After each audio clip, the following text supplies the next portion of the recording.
This is a little 12-inch diameter rear wheel off a child's scrambles bike, and it had started to collapse. There was about 8 or 10 broken spokes in it, and it was all wobbly and loose. So I got new spokes from the owner who brought the wheel along, and I've rebuilt it.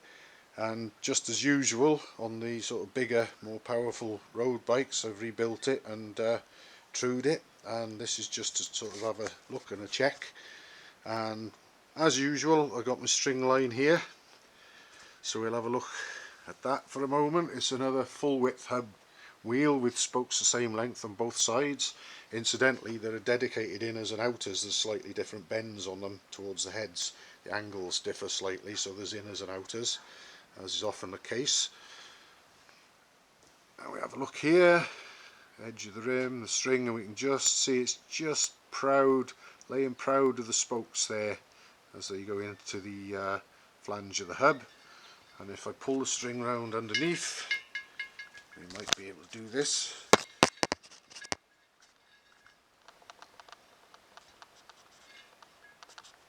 There it is.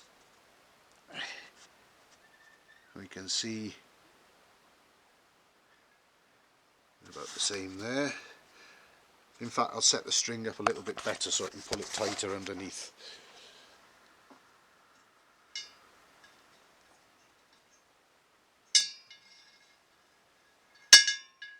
There we go, that's better. I will take a proper look at that. We've got the string pulled tightly there. We can see once again the edge of the rim, the string, and it's just laying just outside of the where the spoke heads enter the flange of the hub. So that rim and hub are centred up nicely against one another.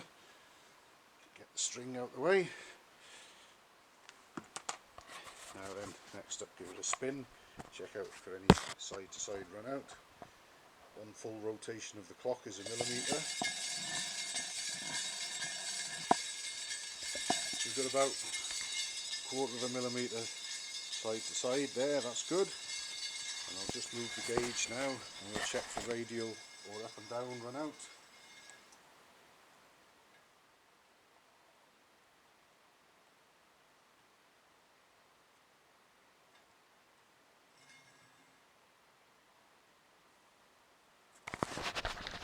Here we go.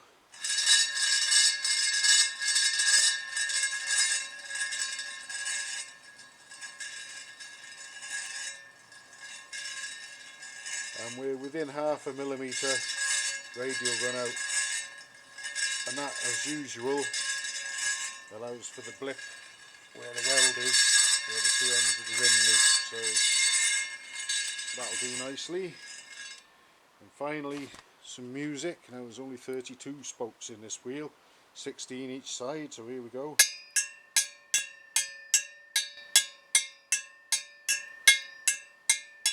And underneath.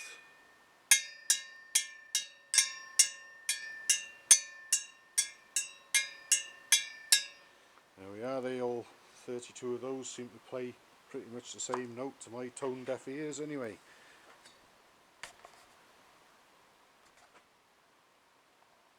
It's looking pretty good to me.